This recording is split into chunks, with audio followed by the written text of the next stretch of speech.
Bonjour à toutes et à tous et bienvenue pour cette première conférence Vilogia à Station V sur le thème du patrimoine des nouveaux usages au service de l'attractivité du territoire. Alors en parlant de patrimoine et de nouveaux usages, on est actuellement à Station V, justement, un tiers-lieu qui vient d'ouvrir ses portes sur la Grande Place de Lille à l'initiative de Vilogia. Un lieu qui incarne bien l'utilisation d'un espace emblématique pour innover ensemble. Et c'est ce qu'on pourrait appeler justement un tiers-lieu, on va le voir, un lieu laboratoire dédié à l'habitat de demain pour sensibiliser les habitants et les professionnels aux grands enjeux de la ville de demain. Alors on peut notamment y voir en ce moment une exposition sur les nouveaux usages du logement social qui sera suivie d'une autre exposition sur la nature en ville et toute l'équipe vous accueille tous les jours sur la Grand Place. On vous encourage à venir voir à quoi ça ressemble. Donc comme dans tous les tiers-lieux, le lieu n'apporte pas les solutions. Ce n'est qu'un outil dont les usagers doivent se saisir pour apprendre et cheminer ensemble. Alors cheminons. Ce soir, on aura la chance d'entendre un retour d'expérience de deux projets dont l'essence est de contribuer au dynamisme et à l'attractivité d'un territoire en s'appuyant sur son patrimoine. Donc, à ce titre, j'accueille d'abord Norbert Crozier, qui est directeur autour du Louvre-Lens, une mission d'ingénierie touristique du Conseil départemental du Pas-de-Calais, et donc Nguyen, qui est directrice du territoire de la MEL, Métropole européenne de Lille, chez Vilogia, qui a particulièrement travaillé au projet du couvent de Roubaix, couvent de la Visitation. Julie Antoine, qui est la directrice artistique du projet. Alors, ces deux projets, nous le verrons, représentent bien deux approches différentes pour mobiliser le patrimoine d'un territoire au service de son attractivité. Vous aurez donc l'occasion d'entendre les deux projets se présenter l'un après l'autre et ensuite vous pourrez poser des questions via l'application de vidéoconférence. Donc c'est d'abord Monsieur Crozier qui va nous présenter son projet, la démarche design de mobilisation du patrimoine du bassin minier, et puis on écoutera Madame Nguyen et Madame Antoine sur le projet du couvent. Alors Monsieur Crozier, je vous laisse la parole, mais s'il vous plaît, est-ce que vous pouvez commencer votre présentation par peut-être votre définition du concept de patrimoine qui nous intéresse aujourd'hui? Oui, bonjour à toutes et à tous. Oui, pour moi, peut-être une définition un peu académique. Le patrimoine, c'est ce dont on hérite du passé, que l'on valorise. Patrimoine immatériel ou matériel, qu'on valorise, qu'on doit transmettre aux générations futures et qui a différents niveaux de classement ou d'intérêt en fonction de son rayonnement culturel. Bien, merci beaucoup. Peut-être que vous pouvez nous parler un petit peu donc autour du Louvre-Lens. Alors oui, ce que je vais faire, c'est essayer de vous présenter de manière synthétique notre mission. Donc mission d'ingénierie touristique, vous l'avez rappelé, d'attractivité, qui agit sur l'ensemble du bassin minier. Donc autour du Louvre-Lens, pour nous, c'est vraiment, ça embrasse l'ensemble du bassin minier inscrit au patrimoine mondial de l'humanité par l'UNESCO. Je vais peut-être vous présenter quelques... Voilà. Donc voilà, autour du Louvre-Lens, donc mission d'ingénierie du département du Pas-de-Calais, qui est portée par Pas-de-Calais Tourisme et qui est aussi à l'initiative de l'État. L'idée étant sur ce périmètre du bassin minier et de l'Artois de mettre en place une ingénierie avec différents cercles d'intervention en proximité du Louvre-Lens, à 30 minutes du Louvre-Lens et sur l'ensemble du bassin minier. Donc sur un périmètre qui a eu la chance d'accueillir le musée du Louvre le 4 décembre 2012, fête symbolique puisque c'est la fête des mineurs, la fête de la Sainte-Barbe, fête des mineurs et des métiers liés au feu. Donc voilà, un patrimoine contemporain, le musée du Louvre réalisé par l'agence Sana, agence japonaise. Et donc on s'appuie sur ce marqueur international et la marque Louvre, et puis le bassin minier, son inscription UNESCO.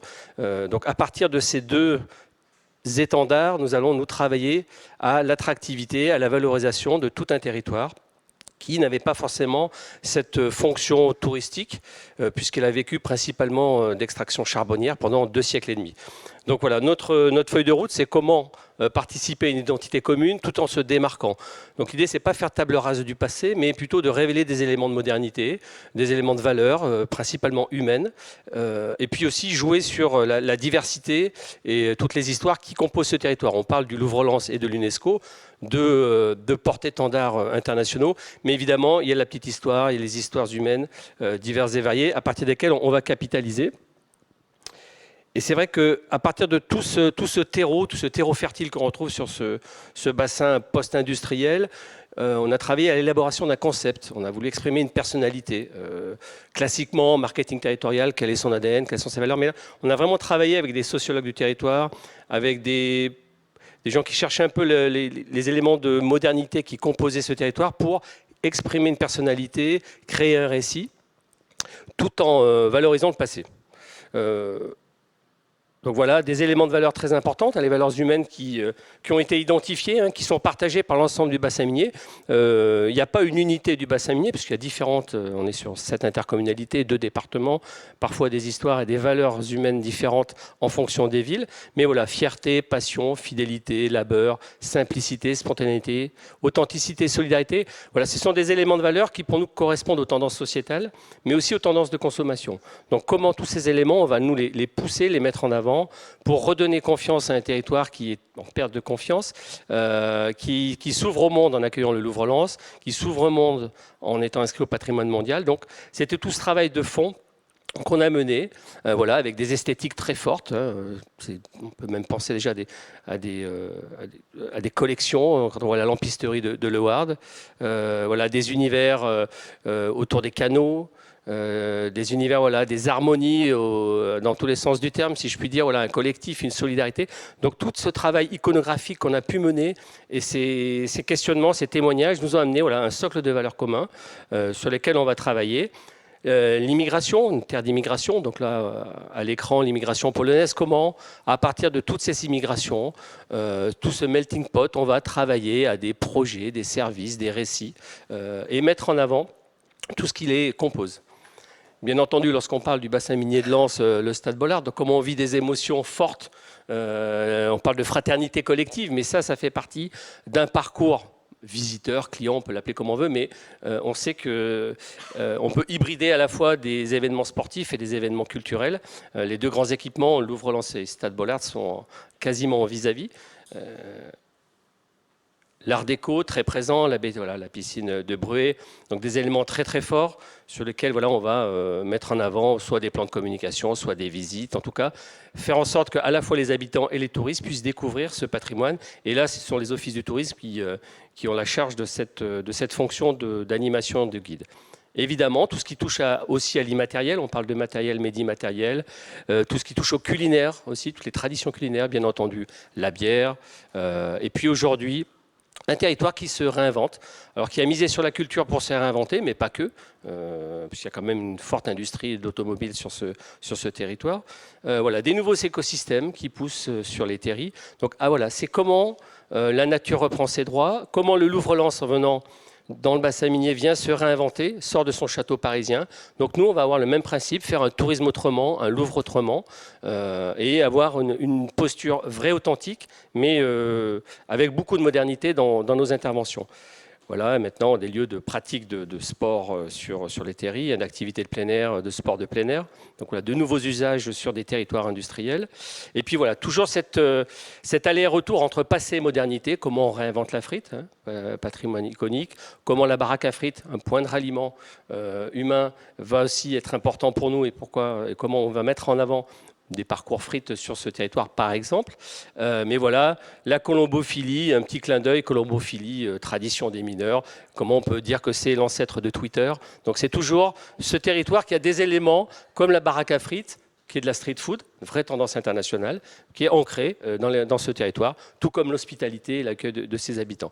Donc ça, c'est un petit clin d'œil. Et tout ce travail de fond, d'analyse de valeurs, on l'a traduit dans on appelle ça des carnets de tendance, peut-être des carnets de valeurs, des carnets d'aspiration qu'on fournit aux porteurs de projets, et en particulier ceux qui veulent investir dans des lieux patrimoniaux. On leur donne des inspirations et des codes en tout genre. Et comment aussi les visiteurs, quelles sont les attentes des visiteurs sur ce type de territoire qui mise sur le tourisme culturel. Donc voilà, vous en avez un sur les valeurs en général, le shopping, l'hébergement, l'alimentation et les aménagements d'espace qui est en cours de rédaction. Donc All, c'est un bloc-marque. All, c'est All Together, c'est être ensemble, c'est jouer collectif sur une stratégie de valorisation et d'attractivité. Et à partir de tous ces éléments de valeur, on va travailler sur quels sont les débouchés à partir de là et comment on peut travailler à partir du patrimoine. Des premières inspirations, évidemment, sur des sites industriels, d'extraction minière, pourquoi pas des lieux éphémères de restauration. Alors ça se fait déjà sur d'autres territoires, bien entendu, mais il faut aussi acculturer ce territoire à ces nouvelles formes de restauration, à ces nouveaux services et à ces nouveaux usages que l'on peut utiliser sur ces sites. Voilà, par exemple, la Biennale de Courtrai, Biennale internationale, pour laquelle nous avions remporté un prix autour d'un stand food. Là, des designers, une briqueterie artisanale, la briqueterie L'Amour, le chef de Perles du Nord qui était à nos côtés pour travailler à un menu identitaire, mais vous voyez, dans un cadre assez contemporain. Donc, on vend le territoire. Le noir charbon est très présent, vous voyez, dans les coloris. On vend le territoire sur un stand food et on retrouve des éléments emblématiques du bassin minier, voire même des Hauts-de-France. Voilà, réinventer le briquet du mineur. Donc ça fait partie du patrimoine immatériel. Et comment, là aussi, on peut le réinventer tout en étant fier de son passé. Voilà un petit clin d'œil, un gâteau Terry qui a été fait par la pâtisserie Janson. Là, pareil, on est accompagné par des designers culinaires. Notre démarche, vous le rappeliez, elle est vraiment, on s'inscrit dans une démarche design pour justement revisiter les services et co-créer des nouveaux projets. La Cité des électriciens, ça parlera mieux, je pense, aussi au groupe Vilogia. Donc voilà, comment l'architecte Prost aussi a investi les lieux, comment les collectivités, l'agglomération de Béthune-Bruay a beaucoup investi pour que ce lieu devienne un centre du patrimoine minier.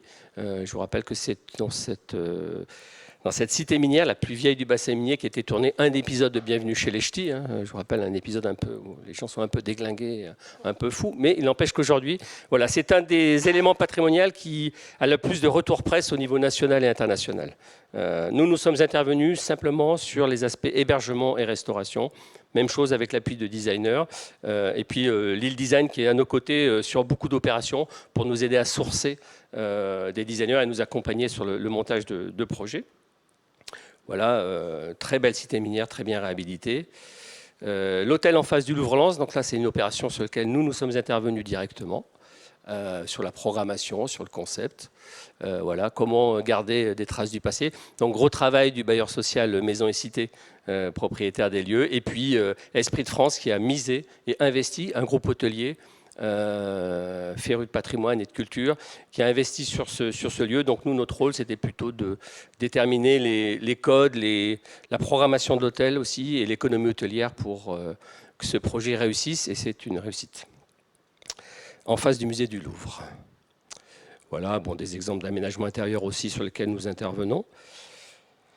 Voilà, un bâtiment art déco dans le centre-ville de Lens, transformé en office de tourisme, mais aussi nouveaux usages, nouveaux lieux. Je crois que c'est aussi le sujet. Donc comment là nous sommes intervenus à côté de l'office de tourisme et de l'agglomération de Lens-les-Vins, à donner un ton à ces lieux et à optimiser ces services.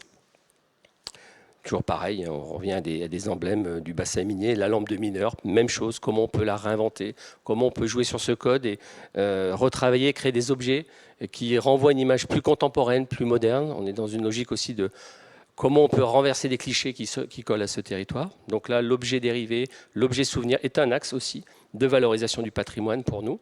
Voilà, aujourd'hui, on a à peu près une vingtaine de références de produits issus du territoire ou de la région qui font référence soit à des esthétiques minières, soit à des savoir-faire, le lin, soit incluant du charbon ou à base de briques pour certains objets. Donc pour nous, c'est toujours cette question d'attractivité là par l'objet, de se dire on ramène un bout de bassin minier, un bout d'Autor du Louvre-Lens chez soi et le récit continue. Et on a une image un peu plus contemporaine de ce territoire qui sait faire valoir sa créativité. D'autres exemples, voilà, sur le site du 11-19, on a un projet de Food Lab avec le campus des métiers et des qualifications. L'idée, c'est d'installer une nouvelle forme de centre de formation à la restauration. Donc là aussi, comment le design culinaire, des nouvelles pratiques de formation de qualification vont venir compléter des plans de formation. Et ce lieu emblématique du 11-19 va pouvoir accueillir ce centre de formation piloté par le campus des métiers.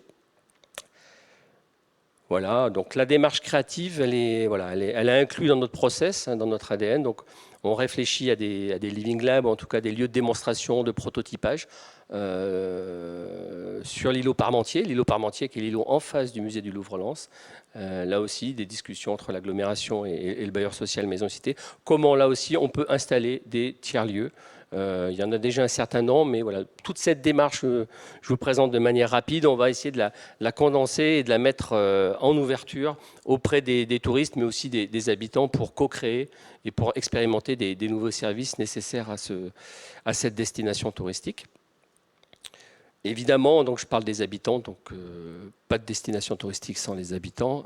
Donc ça, c'est un gros morceau. Il y a encore un peu de travail, mais un exemple ou deux exemples parmi plusieurs, on a voulu associer les habitants en leur donnant la parole dans un guide émotionnel. Donc c'est pas tout à fait un guide touristique, mais les habitants de l'agglomération de Lens-Lévien sont venus témoigner de lieux qui leur tenaient à cœur, de lieux importants. Donc c'est la petite histoire dans la grande histoire du Louvre, mais c'est un projet qui a très bien marché dans le cadre d'un programme européen.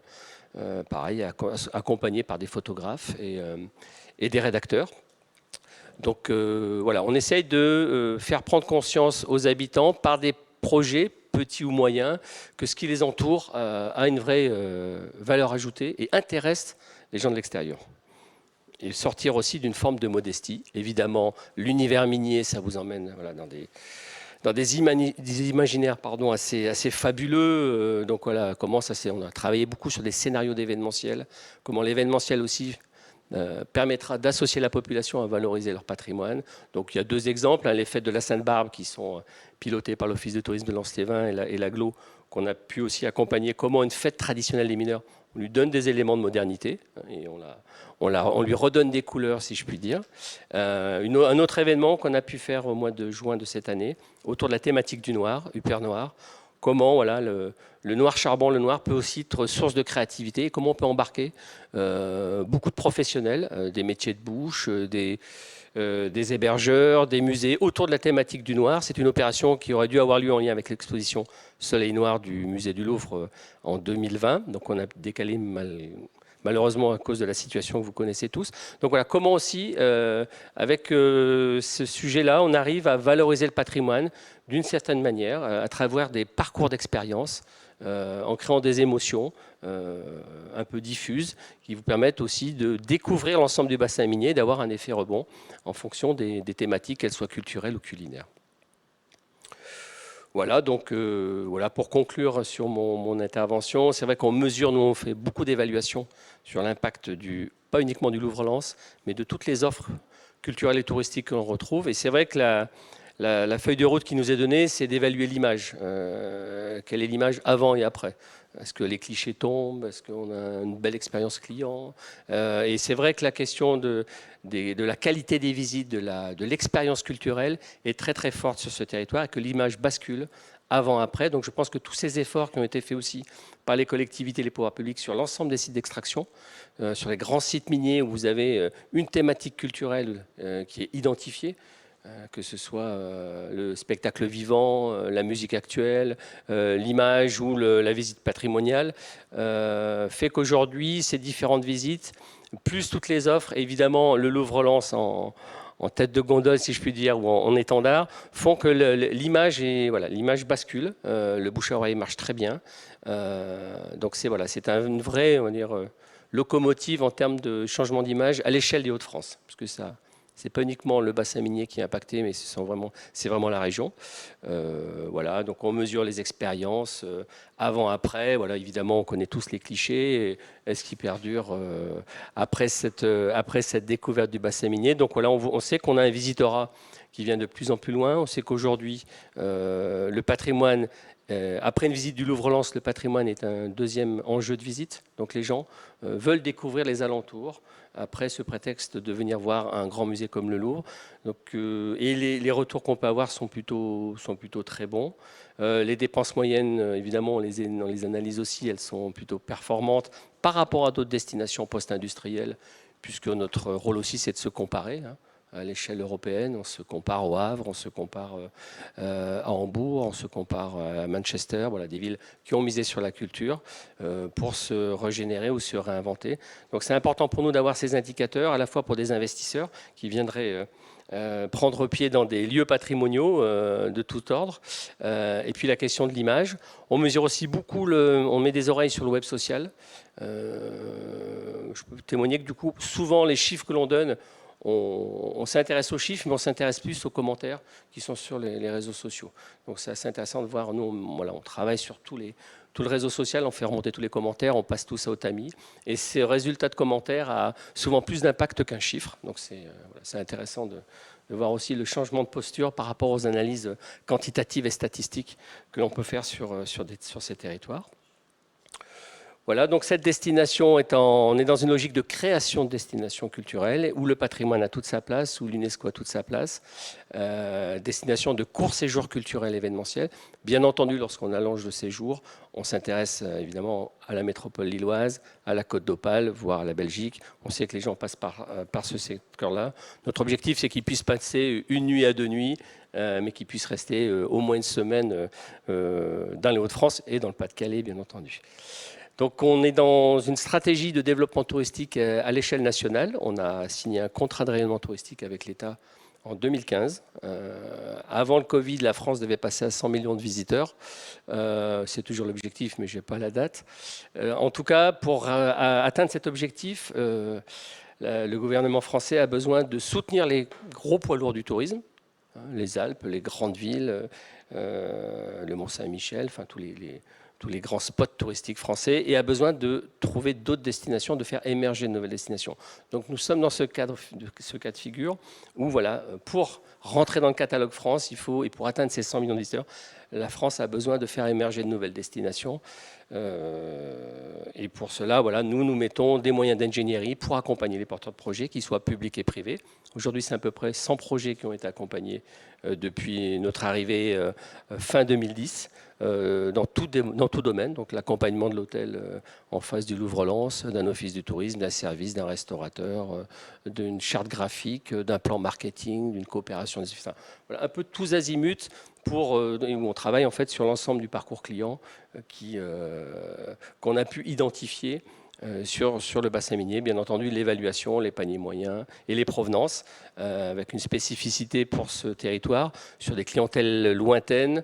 On sait que voilà, les Japonais s'intéressent beaucoup à ce territoire parce que classé au patrimoine mondial, donc l'UNESCO, pour une vraie valeur pour eux. Et puis le Louvre-Lens réalisé par l'architecte Sana. Donc on a des visiteurs japonais qui se déplacent. Et puis c'est un territoire industriel, je le rappelais, de grosses entreprises de manufacture automobile qui, avec Toyota ou les entreprises de freins à disque sur Arras, attirent aussi un tourisme d'affaires japonais. Donc voilà un peu toute la dynamique que l'on peut déployer, nous, à travers notre mission d'ingénierie. Beaucoup de démarches design, beaucoup de co-création. Évidemment, la valeur ajoutée créative que l'on va placer systématiquement dans le process pour penser le tourisme de demain et accompagner avec d'autres acteurs qui travaillent sur ce territoire.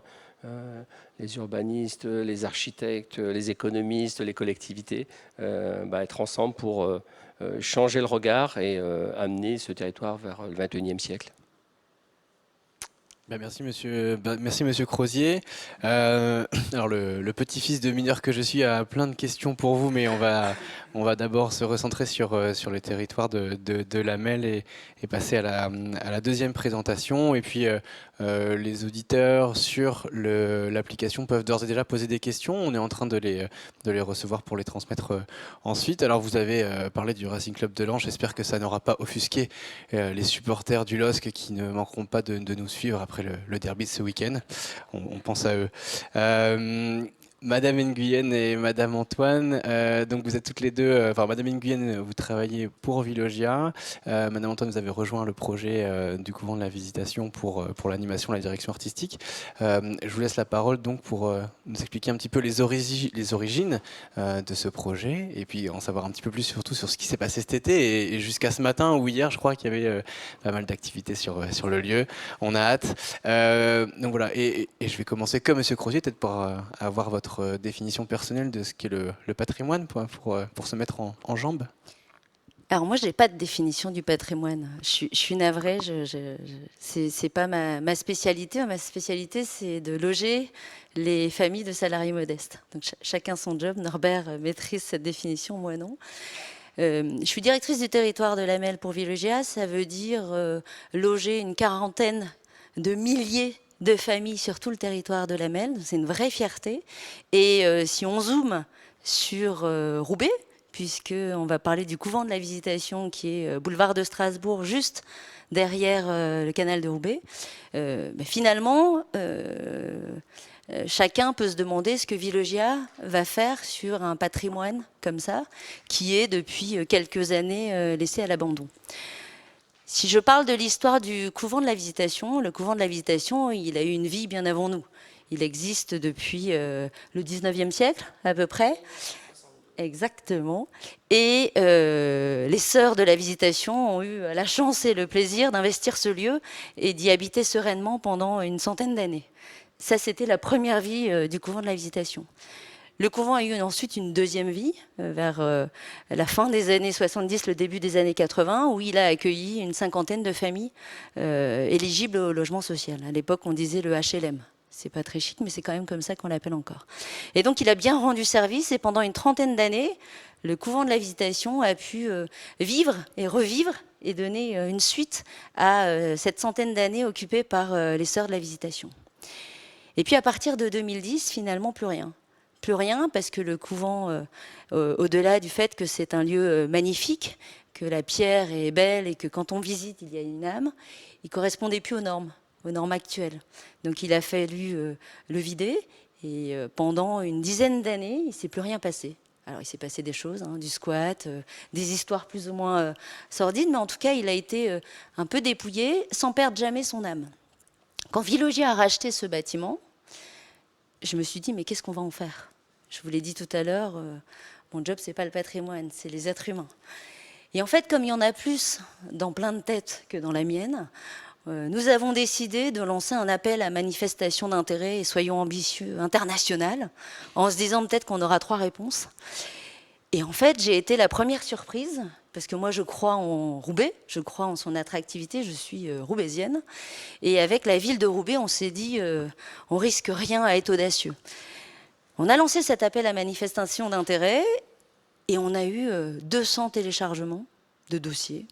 On a eu une centaine de visites sur site, 35 dossiers de groupements déposés, des groupements anglais, espagnols. Et on s'est dit, mais en fait, Roubaix, ça donne envie. Et on s'est étonné. La première chose que je me suis dit, c'est au moins, je ne suis pas toute seule, au-delà de la ville, au-delà des équipes, à penser que Roubaix, ça peut donner envie. Donc je vous le fais, parce qu'on n'a que 20 minutes et Julie doit parler, je vous le fais en accéléré. Bref, on a retenu une équipe. Une équipe qui a commencé à réfléchir sur l'architecture, puisque réhabiliter ou redonner vie, une 3e vie à ce couvent, ça a un coût et ça mérite un investissement qui est important. J'ai cherché en équipe, puis on n'a pas trouvé. Mais on a cru quand même. On y a cru quand même, il faut être un petit peu fou, mais c'est pas grave. C'est aussi ça l'objet. Et on a fait des belles rencontres. J'ai fait des belles rencontres dans mon équipe, et grâce à Valentin Breton, qui est le chef de projet de ce projet, nous avons rencontré Julie, qui a cru au même projet, à cette envie de redonner vie au quartier de l'Homelet, d'y redonner de l'attractivité et de permettre de prouver à tout le monde que la Visitation, le couvent de la Visitation, pouvait être de nouveau un vecteur d'attractivité et qu'on pouvait trouver ensemble une programmation idéale. Mais que la programmation idéale de ce couvent de la Visitation, il fallait qu'elle respire d'elle-même, qu'elle se fasse au fur et à mesure du temps et qu'on lui donne le temps de se développer. Pour ça, on a décidé d'occuper transitoirement, finalement, ce site, pour prouver à tout le monde qu'au-delà de la belle pierre, au-delà des voûtes, au-delà de la première visite que vous faites, où vous savez tout de suite que cet endroit a de l'âme, il fallait le crier au monde entier. Et ça, je ne sais pas faire. Je ne sais pas faire toute seule. Je crie fort, mais je ne sais pas faire toute seule. Donc, c'est à ce moment-là qu'on s'est donné la main avec Julie, parce que, en fait, on a beau avoir des idées, on est plus fort en équipe. On est plus fort, on est plus polyvalent et on est plus soudés. Et c'est comme ça que, depuis le début de l'été, il s'est passé une aventure folle. C'est que depuis que Julie et ses équipes ont investi les lieux du couvent de la Visitation, il y a eu un buzz de dingue. J'étais en vacances et je me suis dit, mais les gens me parlent de la Visitation, me parlent du couvent. Et je vais passer le relais à Julie pour qu'elle explique ce qui s'est passé pendant tout l'été, parce qu'elle l'expliquera avec beaucoup plus de passion et de façon plus artistique que moi. Alors, bonjour à tous. Donc, elle a fait un bon résumé. C'est pas nécessairement le buzz qui était intéressant là-bas, c'était de savoir la viabilité sociale et économique du projet. Moi-même étant issue de quartiers populaires, des quartiers nord-marseillais, je sais une chose qui est pertinente, c'est que premièrement, on n'arrive pas dans des quartiers comme ça sans prendre la température et proposer quelque chose qui soit en adéquation totale avec la réalité du quartier, de la ville, des habitants. C'est important de socialement être connecté avec un projet qui fait du sens à l'humain qui vit là. Moi, ouvrir des lieux et ne pas complètement intégrer l'humain à l'intérieur d'un lieu, ça me paraît maintenant complètement illusoire, ridicule. Je pense que ça n'a plus de sens. Donc, on a eu besoin de savoir cette viabilité sociale et économique, parce qu'on partait sur un projet qui était plutôt une halle gourmande. On partait sur le premier projet qu'on avait chez Better, parce qu'on était arrivé avec comme opérateur à Better Primeur à Villeneuve-d'Ascq pour ouvrir le premier food court du nord de la France. Moi, c'est pas nécessairement mon métier. Mon métier, c'est l'humain. Mon métier, c'est l'art, c'est la culture accessible. Donc du coup, quand on m'a proposé le projet du couvent, premièrement, le bâtiment est absolument incroyable. Il y a quelque chose de fort qui s'y est passé. Donc je veux aussi rappeler, je suis désolée, mais ce n'est pas du patrimoine, mais du matrimoine. Je veux absolument être claire sur cette question, que c'est Madame de Coster qui a donné son argent. C'est des gonzesses qui ont vécu dedans et ça reste 2 gonzesses qui le gèrent. Donc on est sur du matrimoine, donc c'est important pour moi. Et ça a du sens même.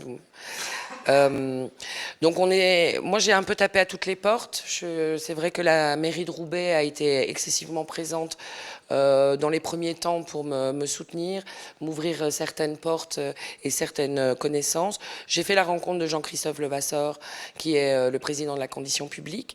Je pense qu'on a un intérêt fort commun sur notre fonctionnement et sur l'idée qu'on se fait d'une culture accessible et dans des quartiers populaires. Il y avait le Pile au rendez-vous, c'est un très bel événement qui fait vraiment écho à la ville de Roubaix. Je me suis dit, vas-y Julie, on tente à ce moment-là. Bon, on était en plein confinement, on sort du confinement, le 30 mai, on me donne l'autorisation. Banks, et on a un mois montre en main pour tout faire, pour le long du halage, trouver une borne de forain pour mettre de l'électricité, faire partir de l'eau à 350 mètres du couvent jusque... Bon, c'était une folie, on est 4 dans mon équipe, je tiens à le préciser. C'était une grande folie, on l'a fait. On a mis une scène, on a construit une cabane, on a fait un bar, on a appelé de l'artiste international. Et je voulais tenter une stratégie que j'avais en tête depuis un petit moment. Comme moi, je ne sélectionne pas les êtres humains, et que je trouve que tout le monde a du sens à être présent, je ne sélectionne pas les artistes non plus. En étant moi-même une artiste, je n'ai pas envie d'aller sélectionner les artistes en disant « toi c'est bien, toi c'est moins bien ». Donc j'ai juste fait un appel à candidature sans savoir qui allait répondre à cette candidature. J'ai eu un certain nombre d'artistes qui ont répondu, dont pas mal le collectif de l'Alternateur. Je leur ai donné 3 conditions, entre 50 et 80 € de budget. S'autogérer, pas de prise de pouvoir et de nous créer un espace le plus cohérent possible et que toutes les sphères artistiques puissent se retrouver. Donc du céramiste au contemporain, au muraliste, au plasticien, au street artiste, que les arts urbains soient représentés dans toute leur globalité. Et bon, ça a été une grande colo. On a vécu 11 jours incroyables. Il y a eu une émulsion dingue. Il y a des artistes qui ont pu reprendre pouvoir dans leur travail. Donc on s'est retrouvés avec 20, 30, 40, 49 artistes. Je continue à ouvrir la porte. Tu m'appelles, je t'ouvre la porte. Tu viens peindre, tu viens poser un truc. Et ça a créé une aventure humaine grandiose avec le quartier.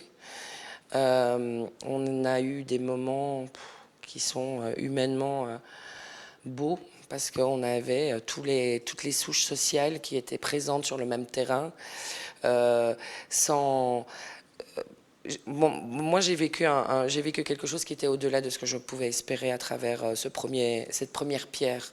Parce que là, maintenant, ça va partir en rénovation, là, début octobre. On va rentrer dans cette phase de rénovation qui va être très simple, en bon paysan. Je ne mettrai pas de l'argent dans la brique, je le mets que dans l'humain. Je me sers juste de ces murs et de cette histoire pour pouvoir réinventer une nouvelle histoire à travers ces murs. Et voilà, cette expo a pris un tournant qu'on ne s'y attendait pas. On fait 25 000 entrées en 2 mois. On a des gens, pour l'anecdote, j'ai eu une quinzaine de bonhommes qui débarquent. Je ne savais pas trop s'ils sortaient du Macumba ou s'il y avait une conférence de tuning un peu plus loin. Ce n'est pas du tout le profil qu'on a en musée. Je me suis dit, ou même flûte, c'est peut-être la BAC. J'ai encore fait un truc de travers. Non, c'était 5 bonhommes qui ont pris le samedi après-midi. C'était leur première expo. Ils avaient passé 35 ans. C'est leur première expo qu'ils allaient voir. Ça, pour moi, c'est des réussites sociales, mais c'est des réussites humaines. Et donc, maintenant, on sait, premièrement, que le couvent, il a sa place. Il avait il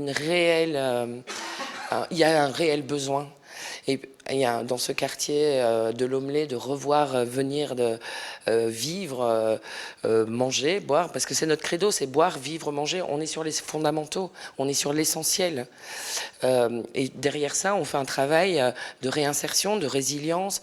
Moi, je suis pour l'handicap dans l'espace public, je suis pour des tiers-lieux de parentalité, je veux tout mélanger.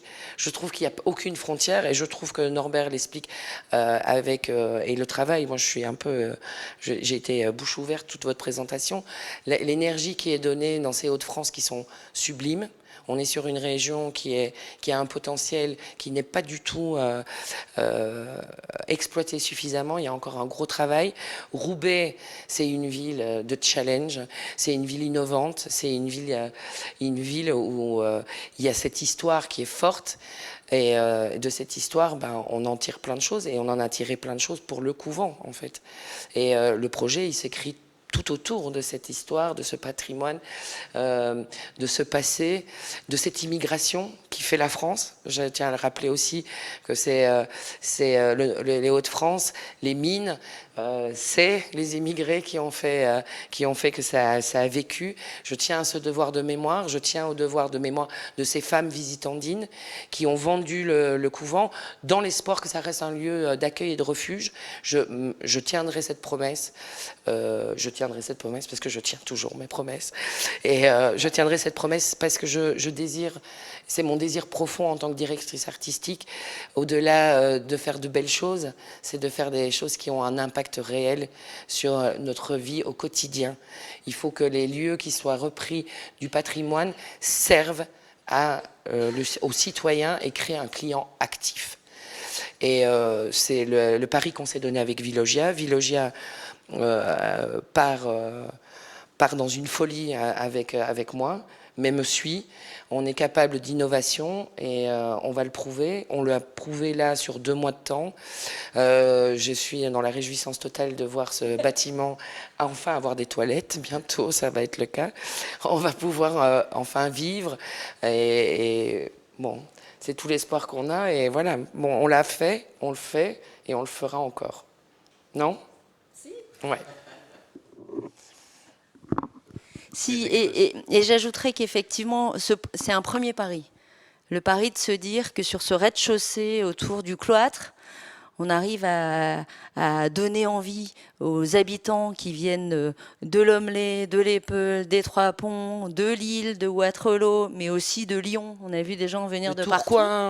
Venir voir gratuitement l'art urbain, partager avec nous. Et en fait, pour l'équipe de Vilogia, ça nous a donné des idées aussi sur la programmation aux étages, dans cette utilité sociale, dans cette mixité et la volonté de faire vivre et se côtoyer tout le monde à l'intérieur du couvent de la Visitation.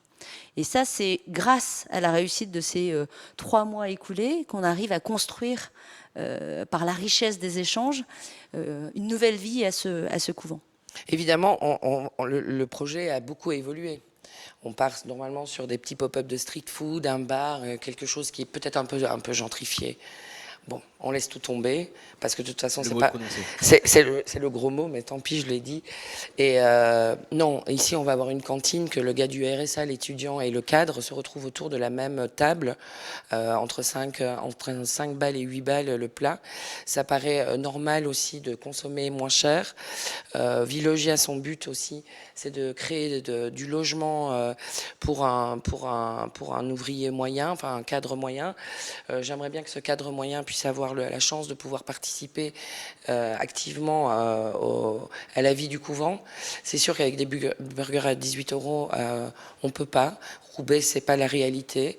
De toute façon, c'est pas la réalité de la France à l'heure actuelle. On a 78% de gens en dessous du seuil de pauvreté, donc il y a vraiment une colonne vertébrale économique à revoir sérieusement. Et donc oui, on va partir sur une fondation, on va partir sur un incubateur, on va s'occuper de notre patrimoine contemporain qui est nos artistes. Nos artistes, c'est de l'économie, c'est sur ça qu'on devrait maintenant se baser, c'est sur l'art profite à tous, profite à notre âme, mais profite à l'économie aussi.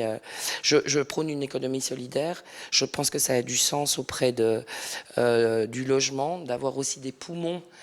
Avoir un logement, c'est une chose, mais on a besoin d'avoir aussi quelque chose qui nous donne envie de sortir de chez nous et nous donner l'envie de tous les jours de continuer. Le couvent aura cette vocation. Donc oui, il y aura une belle librairie, je vais essayer de mettre en place, il y aura des tatoueurs, il y aura des coiffeurs, mais ça sera des psys pour pouvoir créer des tiers de parentalité. Ça sera un accueil sans faille associatif. Voilà, évidemment, plus ça avance, plus on rêve, et plus on fonce et on avance.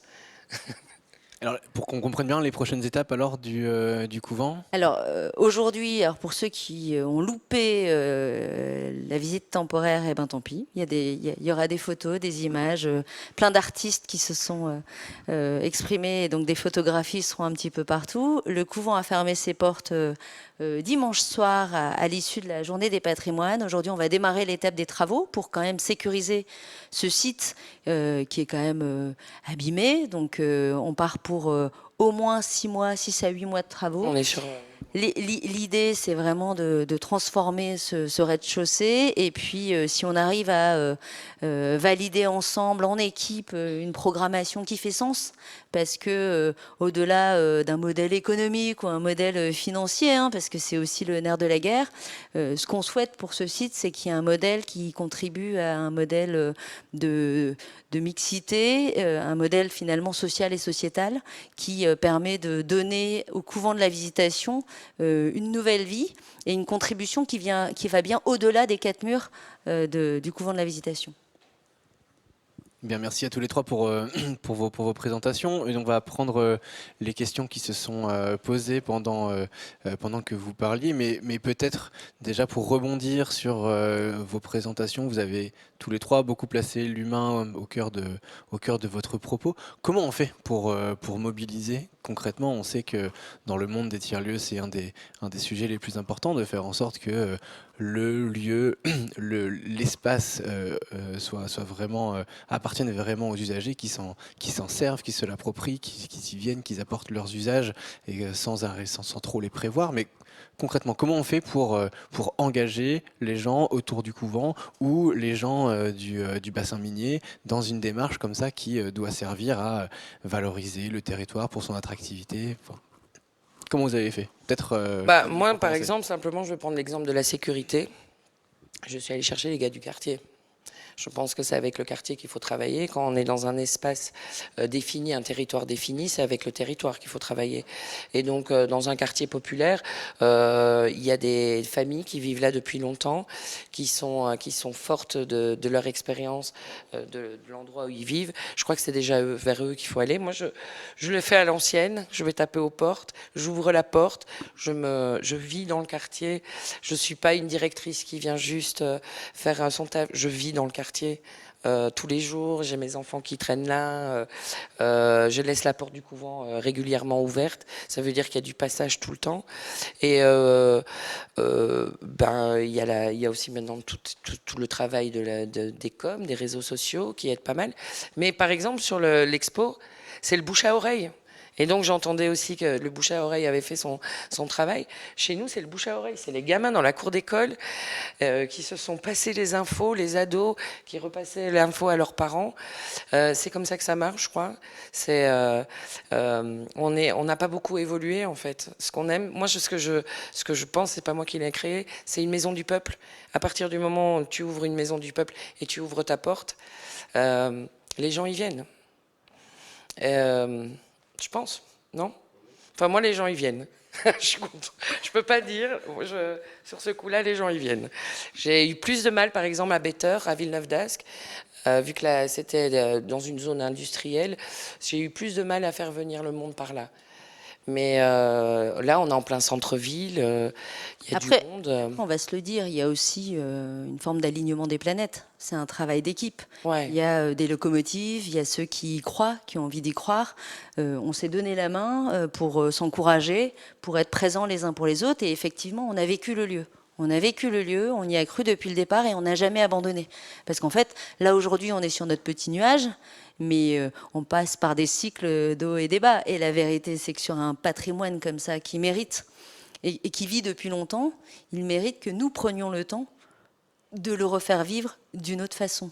Et donc, on n'a pas de baguette magique, on n'a pas de solution miracle. Ce qui est sûr, c'est qu'on a pris le temps de le construire et de le reconstruire différemment. Norbert, peut-être, sur le bassin minier?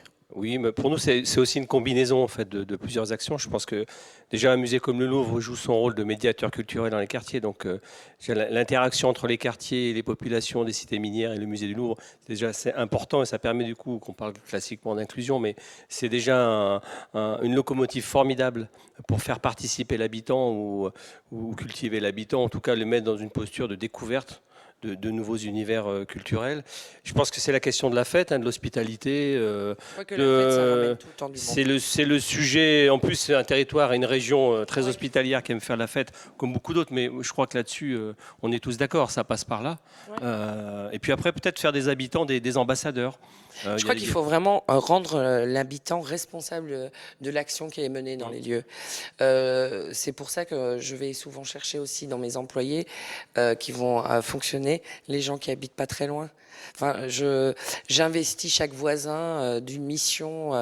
Par exemple, on a tous les anciens du quartier là, qui ont les petits jardins collectifs le long du canal. Je les ai investis dans le projet, mais chaque fois qu'il y a moyen que je leur file un truc, je leur file un bout de bois. Quand il y a moyen, ils m'offrent un café. C'est le travail de la Maison du Peuple. En fait, il faut investir le citoyen, rendre le client actif. Actif et fier. Hein. Et fier aussi de ce qui est en train de se passer, oui. Mais on peut être fier de ce qui est en train de se passer dans les Hauts-de-France.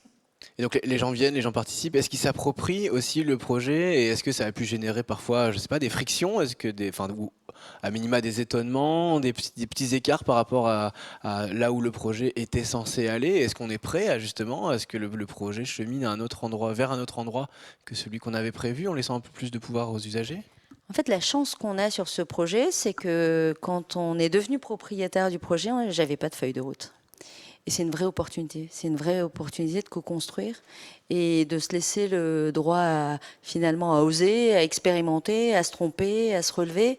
On perd jamais en fait. On gagne ou on apprend. Et ce couvent, c'est vraiment le lieu où on avance à tâtons, où on se dit c'est les actions que nous sommes en train de mener qui vont construire le devenir de demain. Donc oui, il y a certainement eu quelques frictions lors des visites, mais... Il y a des gens qui ne comprennent pas qu'on puisse utiliser le patrimoine, et en plus le patrimoine religieux.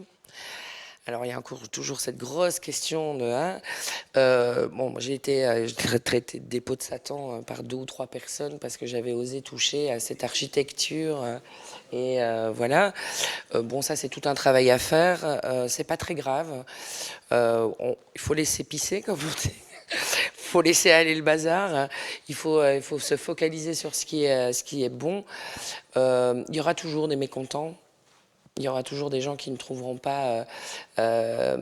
Voilà, qu'est-ce qu'ils nous disent souvent? Vous devriez en faire un centre pour accueillir les SDF. Oui, mais c'est peut-être pas ce qu'il y a besoin dans ce quartier-là, avec déjà la précarité telle qu'elle est déjà insérée. Je pense que tartiner précarité sur précarité, ça va devenir compliqué. Il y aura toujours des mécontents. Je m'en fous un peu, moi, des mécontents. Je suis désolée, j'avance avec une certaine conviction. Ça fait 20 ans que je suis convaincue que l'urbanisme transitoire, c'est l'avenir, que l'art et la culture, c'est l'avenir, c'est ce qui nous sauvera, ce qui sauvera même au niveau climatique, tout. Je crois vraiment profondément à la culture et en l'humain. Je suis une passionnée et je pense que les Dong est passionné, Philippe Rémignon est passionné. Je suis dans une équipe avec Valentin Breton qui est passionné. J'ai un petit frère, parce que je travaille en famille, moi en plus. Donc on est des passionnés. Et les passionnés, ben, ils arrivent à ouvrir toutes les portes. Les convaincus ouvrent toutes les portes. Même s'il faut choter dedans. Et Alence, alors, est-ce que les ch'timis achètent les gâteaux Terry? Oui, ils sont gourmands, hein.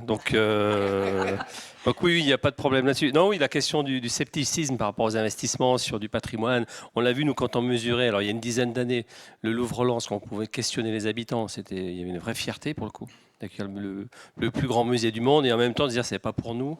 Mais aujourd'hui, voilà, les choses entre tout le travail de médiation, d'acculturation, des différents opérateurs culturels et touristiques fait qu'aujourd'hui, on a plutôt basculé. Mais c'est vrai qu'il y avait du scepticisme, même sur d'autres investissements miniers. On parlait de la Cité des électriciens aussi. Quelle programmation, elle est toujours questionnée entre l'art contemporain. Mais du coup, c'est tout ce travail d'inclure systématiquement, de faire en sorte que l'habitant, le citoyen, ait une place dans la programmation. Et on a pu voir aussi que les anciens mineurs étaient plutôt très fiers de tous ces investissements. La question générationnelle... Les gueules noires sont des gens qui sont fiers. Moi, je suis marseillaise, mais j'ai grandi à Liège. Je me suis mariée à Charleroi, donc je dirige un lieu sur Roubaix. Donc le bassin minier est quelque chose qui est, pour lequel j'ai une affection particulière pour les prolétaires, les ouvriers, parce qu'ils portent avec fierté, et c'est ce qu'on retrouve à Roubaix, ils portent avec fierté leur terre. Et la terre, c'est eux qui l'ont maintenue. Et moi, j'ai eu des retours d'une générosité folle de la part, justement, du ch'ti. Il est fier. Et c'est beau, cette fierté. Et on est capable d'avancer très loin, justement, avec cette fierté. Et comment on prend ça en compte alors dans le projet? Parce qu'on parle de patrimoine matériel avec le couvent qui est un bâtiment, mais c'est forcément lié à un patrimoine immatériel, à des souvenirs, à des histoires liées au quartier. Comment est-ce que ça, on le prend en compte dans le projet? Comment est-ce que ça... Moi j'ai écrit mon projet autour des sœurs visitandines et aussi des 40 ans de logement de Villogia. Des logements sociaux. J'y ai pensé, on a même travaillé le logo. Le logo, ça reste la croix de la visitation. Tout est pensé par rapport aux souvenirs.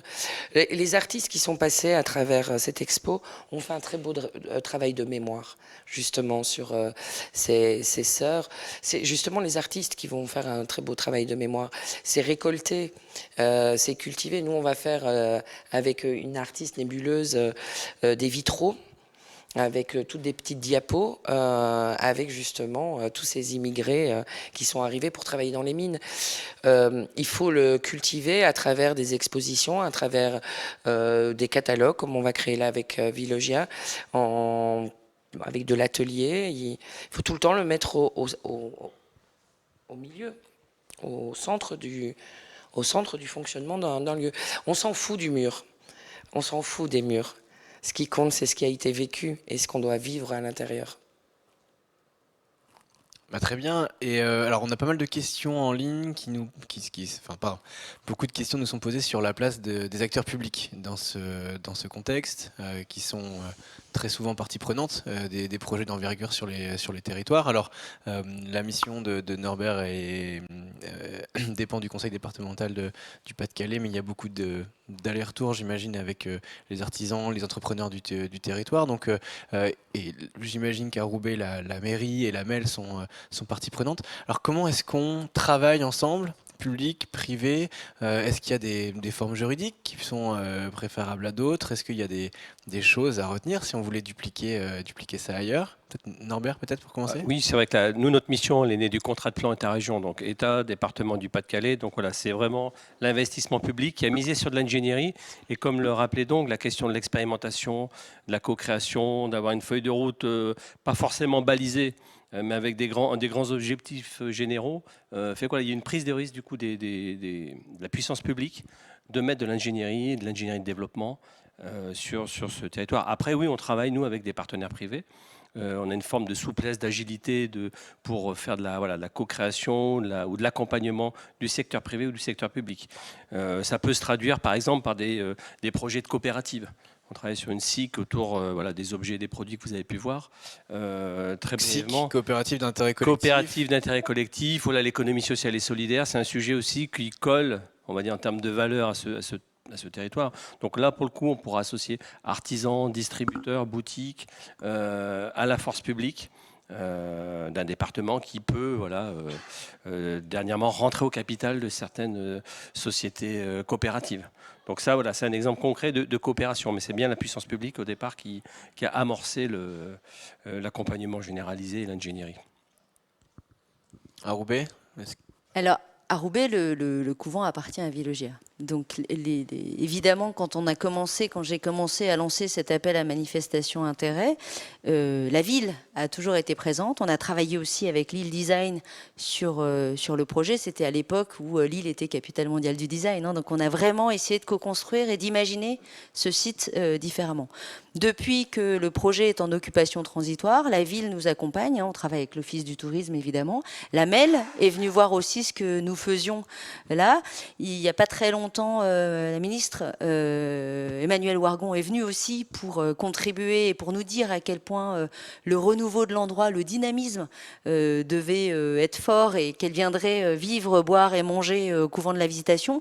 Donc on ne peut pas avancer sur un projet d'envergure comme ça sans la présence de tous autour, les riverains, les habitants, mais aussi avec de l'accompagnement fort des politiques et des publics. Après, chacun le fait à la mesure de son temps, de ses moyens et de la priorisation de ses projets, mais ce qui est sûr, c'est que ce projet ne peut pas sortir sans tous ces acteurs. Honnêtement, on en aura besoin, surtout. Il faut pas rêver. Je veux dire, moi, j'ai besoin que la mairie de Roubaix soit derrière moi. J'ai besoin que la métropole lilloise soutienne le projet. Je pense qu'ils ont envie. En tout cas, ils ont été là. Monsieur Delbar, en tout cas, m'a ouvertement soutenu depuis le début avec ce projet. Maintenant, nous aussi, on va changer aussi le statut. Moi, je suis une chef d'entreprise, je suis dans le secteur privé. On travaille avec Vilogia, qui est un secteur privé. On va devoir aussi développer de l'associatif, donc on va créer une association et de la fondation avec Vilogia, ce qui on va pouvoir prétendre à des subsides, et ces subsides vont surtout être présents pour la masse salariale, pour pouvoir mettre en place les projets de réinsertion et de réhabilitation. Et voilà, moi, on peut pas mener à bien des projets aussi énormes sans que l'État soit avec nous. C'est une histoire de main dans la main, sinon ça n'avancera jamais. Je crois que le message est passé. On nous demande également via les questions internet s'il y a d'autres lieux emblématiques dans lesquels Vilogia est partie prenante, au même titre que le couvent. C'est en cours. On est ici même dans un lieu plutôt emblématique, sur la Grand Place. Est-ce qu'il y a d'autres lieux comme ça? En fait, dans le quotidien de nos habitants, on s'aperçoit que ça va au-delà du logement. Notre objectif, c'est de faire en sorte d'accompagner les parcours de vie de nos habitants. Et donc, en allant au-delà du logement, on arrive à une échelle d'aménageurs. Et de façon assez naturelle, quand on parle de projets d'aménagement, on arrive sur des sites emblématiques. Je parlerai des Grands Moulins de Paris où Vilogia développe 150 logements aujourd'hui aux côtés de la réhabilitation monument historique du site. On est sur le centre-ville de Lille ou sur un immeuble qui est l'ancienne fac de pharma. L'immeuble qui s'appelle Cosmopole aujourd'hui accueille des logements locatifs sociaux, mais aussi des logements privés, mais aussi un hôtel. Donc tout le temps, dès qu'il y a une opportunité pour redynamiser le quartier, redonner vie au quartier, Vilogia investira pour accompagner la qualité de vie et le développement de nos locataires. Très bien. Alors, je ne sais pas s'il y a d'autres questions sur Internet. Mais sinon, on peut se poser aussi la question du fait que les deux territoires sur lesquels on a discuté aujourd'hui, que ce soit le bassin minier ou Roubaix, sont des territoires qu'on peut qualifier de post-industriels ou en tout cas qui ont une histoire récente, difficile. Et donc, est-ce que les projets qui ont été menés, est-ce qu'ils sont encore plus nécessaires qu'ailleurs, mais surtout, est-ce que la démarche doit être spécifique dans des territoires qui sont en difficulté économique comme ça? On peut se dire que c'est plus facile de mettre en valeur le patrimoine architectural dans le centre-ville de Lille ou à Paris que dans des lieux un petit peu plus marqués. Donc est-ce qu'il y a eu une démarche spécifique dans ce cadre-là, dans les deux projets? Je parlerai pas pour Roubaix, mais je pense que dans le bassin minier, oui, déjà, on a besoin de puissance publique et d'investissement public supérieur à d'autres territoires. Ça, c'est évident pour rattraper le retard. En même temps, on pense que la démarche de créativité, la démarche design, oui, elle est peut-être plus pertinente, en tout cas plus appropriée à ces territoires. Pour se réinventer, se réenchanter. Mais je pense que la méthode ou le process, il peut s'appliquer partout. Territoire déclassé ou territoire en plein développement économique, qu'on soit à la Défense ou dans le bassin minier, je pense que la méthode et le process c'est le même, puisque eux aussi auront besoin de se réinventer à un moment donné, on le voit du coup avec la crise sanitaire. Donc je pense qu'en termes de méthodologie, c'est la même chose. C'est plus une question de moyens. Et de donner un sentiment de fierté, donc une approche peut-être un peu plus sociale et d'accompagnement du territoire. Pour Roubaix, moi, ce que j'entrevois, et quand j'ai vu le budget primitif de 2021, il y a un fort investissement de la part de la ville à faire revivre Roubaix tel un phénix. Et on a dépassé l'effet phénix. Je pense que Roubaix est en train d'émerger fortement. C'est une ville qui a su se retourner, reprendre son passé industriel du textile, le réinventer. Moi, je suis absolument convaincue que Roubaix sera une capitale européenne, voire mondiale pour le textile et pour l'innovation, en tout cas textile. Et c'est une ville qui prendra le temps, mais je pense que le travail est déjà bien amorcé. Effectivement, ça demande énormément de dépenses, ça demande de reprendre petite chose par petite chose, mais je pense que c'est en cours et c'est bien amorcé. Je crois que dans tout le bassin minier, c'est bien amorcé. Mais on a besoin encore un peu plus. On a besoin d'être encore un peu soutenu, mais la force, on la reprendra. En fait, tous ceux qui habitent Roubaix ou la métropole européenne de Lille savent que l'endroit est top, qu'on est bien dans le nord. Et donc jusqu'à présent, on gardait le secret. On dit toujours qu'il fait moche, etc. Aujourd'hui, il est temps d'inverser la tendance et de faire en sorte que tous les autres sachent qu'il fait bon vivre ici et que cette contagion positive, elle doit être, on parlait d'hospitalité, on parlait d'envie de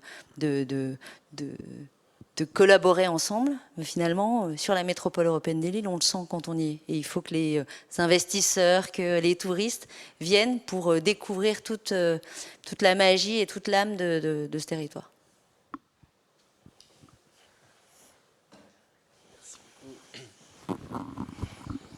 Alors, par une oreillette très, très physique, on me partage une question Internet.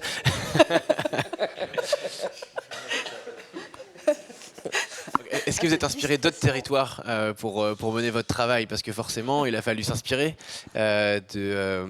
pour aller voir un petit peu ce qui se passait ailleurs.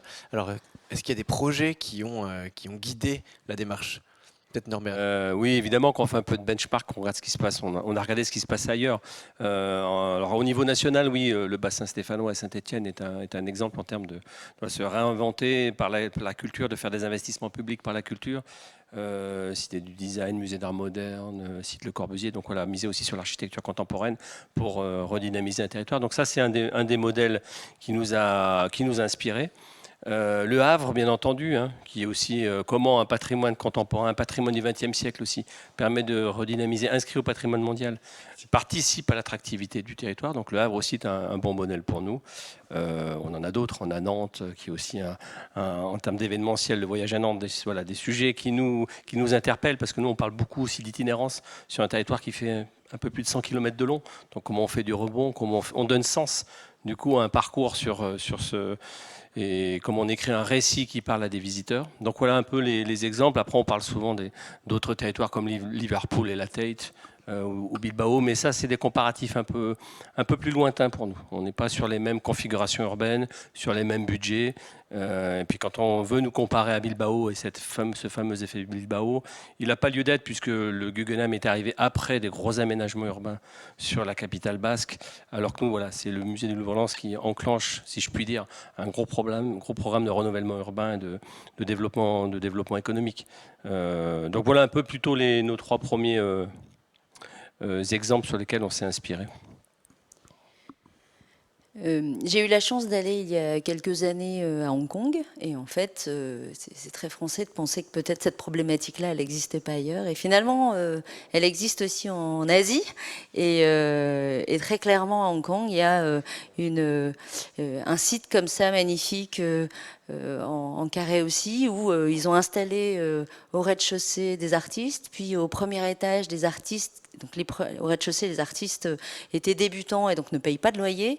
Au premier étage, les artistes sont un peu plus installés et payent un loyer plus cher qui contribue finalement au modèle économique des artistes du rez-de-chaussée. Et à l'étage, il y a des restaurants qui permettent d'animer. Et encore en haut, il y a des chambres. Et en fait, finalement, la visitation, peut-être qu'on va faire la même chose, mais de façon inversée, en mettant la maison du peuple au rez-de-chaussée et ensuite au-dessus. Avec le présent, avec le ici, maintenant, en bas.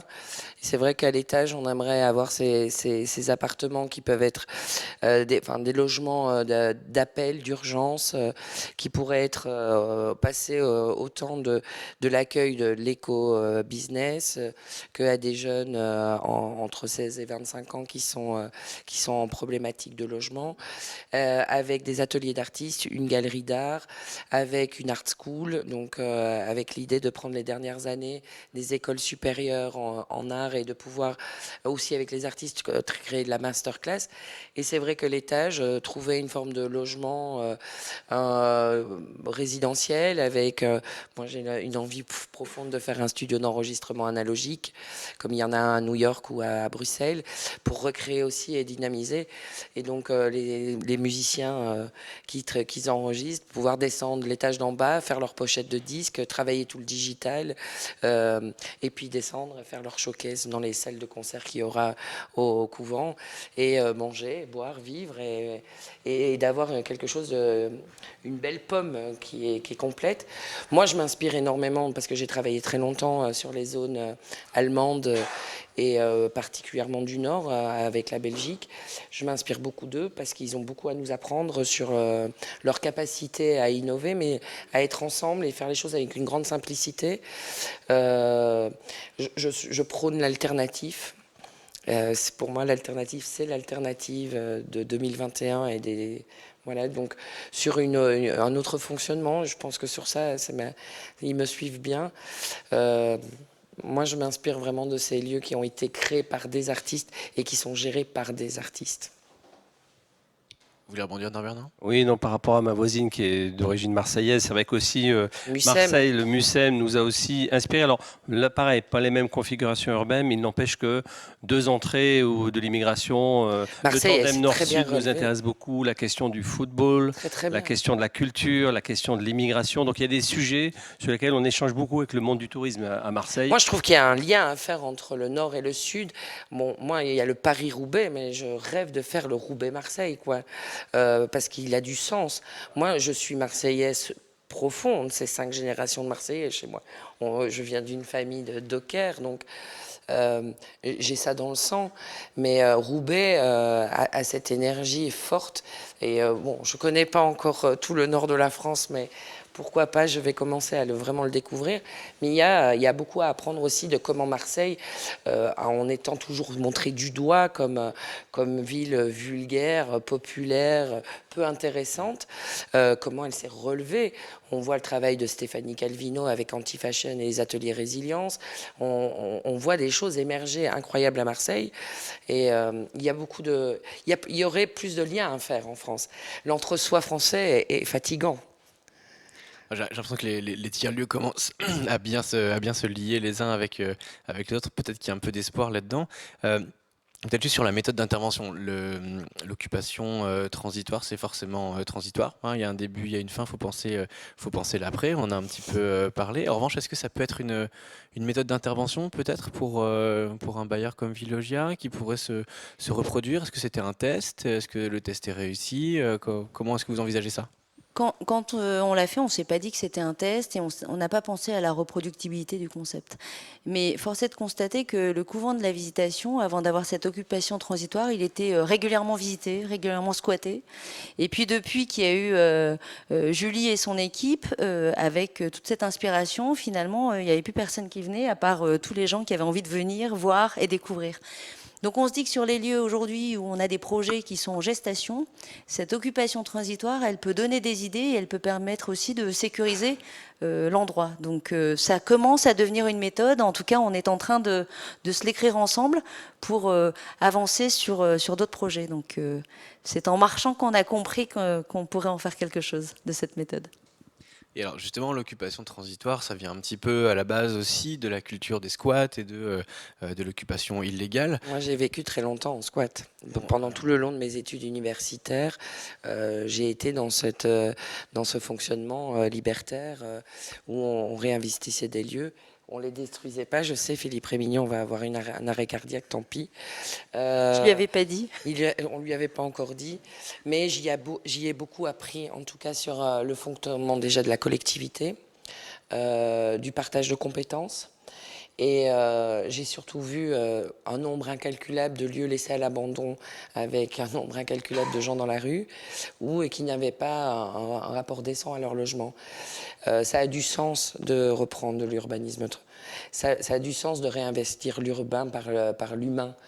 Et c'est dommage quand même que ce couvent est resté 10 ans comme ça au milieu à crever, parce qu'il est à crever. On lui a volé son sol, on lui a pété toutes les fenêtres, il ne reste pas grand-chose.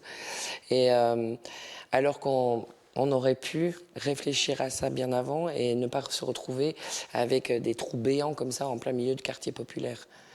Est-ce que le risque, c'est pas un petit peu d'institutionnaliser ce phénomène de squat en faisant une démarche justement comme ça? Comment est-ce qu'on arrive à garder justement ce qui est intéressant dans l'humain au service de l'urbain, enfin l'inverse, pardon, l'urbain au service de l'humain?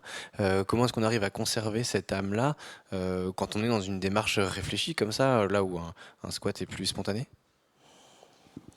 C'est pas du squat, hein. C'est vraiment c'est de l'occupation transitoire et l'idée c'était de drainer de l'envie et de redonner de l'attractivité et prouver que les gens pouvaient avoir envie de venir au-delà de la ville ou de la localisation, mais venir visiter et découvrir un lieu. C'est pas du squat, c'est vraiment une démarche réfléchie sur le devenir de l'endroit. On l'a plutôt finalement quand on constate. C'est plus une démarche qu'on pourrait appeler aujourd'hui de pop-up store. On l'a testé, ça marche ou ça marche pas. Mais c'est pas du squat, c'est pas l'idée. On a tiré profit de cette âme-là et on n'a pas nié tout ce qui s'est passé sur les dernières années. Mais aujourd'hui, on avance fort de cette histoire. Tout le monde nous dit pourquoi vous gardez pas les œuvres sur les murs, mais la vérité, c'est que derrière les murs, c'est tout pourri. Donc on peut pas garder les œuvres. On les a habillées, on les a rendus beaux, on les a rendus sexy pour que tout le monde ait envie de venir, mais c'est pas le sujet. Aujourd'hui, il faut vraiment réhabiliter. Non, c'est important de le réhabiliter. Après, c'était lui redonner un petit coup d'amour. C'est comme je lui ai dit, c'était lui faire réparer un peu la gueule avant qu'il parte aux travaux. Parce qu'il avait souffert, ses murs avaient souffert. Et c'était pas très positif. Moi, je voulais aussi que le quartier découvre quelque chose qui n'était pas ouvert. Et qui était une forme de fantasme aussi. Et donc c'était casser aussi ce fantasme en leur proposant de voir ce qu'ils avaient sous les yeux depuis des années et de le mettre mettre à profit. Évidemment, oui, il va y avoir des travaux, oui, les œuvres doivent disparaître. On sait que c'est de l'éphémère. C'est ce que je trouve encore mieux, parce que sinon le projet, il évolue plus. Il bloque si on garde ces œuvres. Donc le réinvestissement après de l'aménagement sera fait avec du upcyclé. Donc j'ai récupéré le bois, le métal de mon ancien lieu. Donc j'ai tout démonté. Je vais le remonter à l'intérieur du couvent. Et les artistes qui ont participé à cette première expo vont réinvestir à nouveau le couvent. Et alors on en a parlé tout à l'heure, on a parlé de gentrification qui était un risque, on a parlé aussi de modèle économique. Mais je les veux, il n'y a pas de problème. Je n'ai pas un problème. C'est juste que je travaille pour et avec les invisibles. C'est pour la chose pour laquelle je vibre. Je suis une invisible, je suis issue de ce milieu-là. Je n'oublie pas juste d'où je viens. J'ai acquéri plein de belles choses. J'ai eu une grande vie. J'ai eu la chance de faire des très belles études, d'être un intervenu dans des projets incroyables. Je suis juste en phase de transmission dans ma vie. Et je pense que eux ont besoin de moi et moi j'ai besoin d'eux. Donc je travaille pour eux, mais il n'y a pas de problème. Tu peux venir avec ta Porsche, et je te ferai des cocktails à 20 balles. Il n'y a pas de souci. Mais alors justement, il y a, je pense qu'il y a pas mal de lieux qui partagent cette envie, avec une injonction croissante d'avoir un modèle économique qui tient la route. Donc comment est-ce que dans la façon dont vous projetez aujourd'hui, parce que vous avez cette envie aujourd'hui, comment est-ce qu'on se projette dans un lieu qui reste ouvert et qui reste inclusif et qui en même temps peut-être a besoin d'une offre destinée à des populations plus aisées pour pouvoir tenir le coup. Donc est-ce qu'il y a déjà des choses qui sont envisagées? Alors pour le modèle garder économique, on sait que Vous avez discuté avec notre directeur financier il n'y a pas longtemps ou pas? Ouais. Non, le modèle économique, il se construit. Il se construit au fur et à mesure, comme la programmation. Donc on sait bien que c'est pas aujourd'hui, on n'a pas fait ça pour que ce soit rentable. On sait bien qu'une opération immobilière, pour qu'elle soit rentable, c'est une opération neuve. Or, on va pas à chaque fois. Moi, je me voyais pas, on se voyait pas avec Philippe Rémillon déconstruire le couvent de la Visitation. Personne ne nous aurait autorisé de toute façon. Donc le modèle économique finira bien par arriver. Tout est une question de temps. Donc on va prendre le temps de le trouver. Bon, après, moi, j'ai un directeur financier qui est le directeur général, qui est mon petit frère, qui est quelqu'un d'une grande intelligence sur l'économie. Et on est en phase, justement, de réfléchir et de tout le temps travailler sur ce modèle économique. Ça va passer par beaucoup de choses. Moi, il y a beaucoup de d'illusions qui viennent de me tomber dans les dents en désillusion. C'est vrai qu'il y a une réalité à Roubaix sur l'économie. Oui, on ne va pas générer des grosses caisses, mais est-ce que c'est vraiment ce qu'on a besoin de faire à l'heure actuelle, de générer plein d'argent? Je crois pas. En tout cas, c'est pas le boulot que je fais. Mais c'est pour ça aussi qu'on a aussi décidé d'avoir des masses salariales très basses en tant que directeur. C'est aussi un choix qu'on fait. Très bien. On nous demande sur Internet la place de l'événementiel dans vos deux démarches, que ce soit pour impliquer des personnes du territoire, de donner à voir le lieu. Peut-être sur le bassin minier, pour revenir un petit peu à votre démarche, Norbert, est-ce qu'il y a des grands moments de fêtes comme ça, comme on a pu le voir cet été d'ailleurs aussi au couvent de la Visitation? Oui, c'est vrai qu'on nous on a eu réfléchir à des scénarios d'événementiel, sources d'attractivité. On avait d'ailleurs organisé une grande conférence sur des territoires qui avaient misé sur des événementiels pour renforcer l'attractivité. Évidemment, on pense aux Vieilles Charrues, on pense à Angoulême avec la BD, au Fête des Lumières à Lyon. Donc beaucoup de témoignages. Et comment le bassin minier allait se positionner? Est-ce qu'on faisait venir un événement hors sol, ou est-ce qu'on partait des racines des valeurs du bassin minier pour développer un grand événementiel qui manque encore à ce territoire? Donc c'est plutôt la deuxième option qui a été choisie. Donc c'est vraiment des travaux de réflexion, de conférence. Et oui, deux exemples, enfin plusieurs thématiques, parce qu'il y a des grands imaginaires, les géants, évidemment, la thématique des géants, inscrits au patrimoine mondial, les beffrois inscrits au patrimoine mondial. Donc autour du gigantisme, on pense que c'est aussi un territoire gigantesque, qui a eu une aventure gigantesque, que ce soit l'histoire de la Première Guerre mondiale, l'épopée minière, donc où les gens... Donc, autour du gigantisme, il y a un vrai sujet, et je sais que du côté de Douai, il y a des réflexions dans ce sens. Les beffrois aussi, comment cet emblème, ce totem peut participer à créer à des événementiels. Donc tout à l'heure, oui, j'ai parlé des fêtes de la Sainte-Barbe, de comment une fête traditionnelle, on peut lui donner des éléments de modernité et faire en sorte que ça devienne un événement un peu totem. Les mineurs ont été très heureux que les collectivités et l'Office de tourisme reprennent ce sujet-là pour lui donner un peu plus d'éléments contemporains. Ça ne les a pas du tout blessés, ils voulaient redonner vie à cette fête traditionnelle. Et puis un événement avec une approche un peu plus contemporaine, mais qui s'appuie sur un cercle de valeurs. Voilà, le noir charbon, comment ce sujet-là, cette couleur peut donner vie à des parcours d'expérience. Donc oui, on a réfléchi collectivement à différents scénarios. Et c'est toujours encore en construction, parce qu'on sait qu'il faut au moins une dizaine d'années avant qu'un événement prenne place et rayonne. Mais c'est aussi la place de l'habitant et du citoyen dans tous ces événements, qu'il soit artisan, collégien, peu importe son statut social, en tout cas qu'il ait une place dans la co-création de l'événement. Au couvent, c'était la fête cet été, je crois. Nous, c'était bien la fête cet été. Moi, c'est mon rayon, la fête. Hein. Je voue un culte à la fête. Mais c'est ce qui m'a appris à connaître bien les humains aussi. Et je crois qu'on doit toujours passer, même si le projet est très sérieux, et il faut toujours passer par cette petite accroche de fête. Donc ça peut partir, moi déjà à travers la programmation du couvent qui est déjà plus ou moins mis en place, il y aura déjà une fois par an un gros festival. Je voudrais que le couvent du lundi au dimanche soit un lieu de fête. J'espère que les voisins ne m'écoutent pas. Non, c'est pour rire. Mais donc il y a tout le temps une forme d'animation. C'est comme un cœur. Ça doit battre tout le temps. Donc ça veut dire pour moi, dès le matin, il doit y avoir des cours dans le cloître. Il doit y avoir des concerts. Il doit y avoir des répétitions.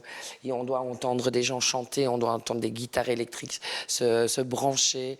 Voilà, c'est ça la vie. C'est boire, vivre et manger. Le concept, mais c'est aussi de bébé à mémé. Voilà. C'est ouais, moi j'ai ouais, c'est de bébé à mémé chez nous parce que pour moi bon, c'est peut-être parce que je suis mère de 4 enfants, ça a une résonance pour moi. Essayez de rentrer dans un resto avec 4 enfants, vous verrez la tronche qu'on vous fait quand vous rentrez. Voilà, vous êtes des pestiférés. Il n'y a plus beaucoup d'endroits où on peut, même à 50 ans, trouver un endroit où on peut vraiment faire la fête sans se sentir à côté de la plaque. Donc oui, je passe de la disco kids au thé dansant, au gang de tricot. Je me mets aucune limite. Je me mets aucune limite. Ça marche. On va bientôt conclure notre discussion. Je vais peut-être vous laisser à chacun un mot de conclusion, s'il y a quelque chose que vous aimeriez rajouter sur votre propos ce soir. Oh, la tête qu'on fait tous les trois. Je vous avais pas prévenu, pardon. Moi, je suis ravie. Je suis ravie. Et si ce lieu, si la façon dont on reconvertit ce lieu permet d'inspirer, de donner des vocations, de susciter l'envie, on aura gagné notre pari. Tambert, peut-être. Oui, non, moi je crois qu'il faut continuer à ce que les pouvoirs publics laissent place à la créativité, à la co-création, à la prise de risque, à l'expérimentation. Je crois que c'est un vrai sujet. C'est ça qui nous sortira du coup de l'ornière sur certains sujets. Moi, je rejoins à 100% Norbert sur ce qu'il vient de dire. Je pense qu'il faut nous laisser la possibilité de rêver, d'agir, de se tromper, de recommencer, de trouver et de surtout fédérer. Moi, c'est quelque chose avec lequel j'arrive là, c'est cette envie profonde de fédérer. Il faut qu'on se mette ensemble et qu'on avance ensemble. J'ai un petit... Ensemble, c'est tout. Mais c'est tout. Ouais. Eh bien, merci à tous les trois d'avoir partagé l'expérience de ces 2 beaux projets. Et puis, la prochaine fois pour les futures conférences Vilogia dans ce bel endroit de la station V sur la Grand Place de Lille. À bientôt.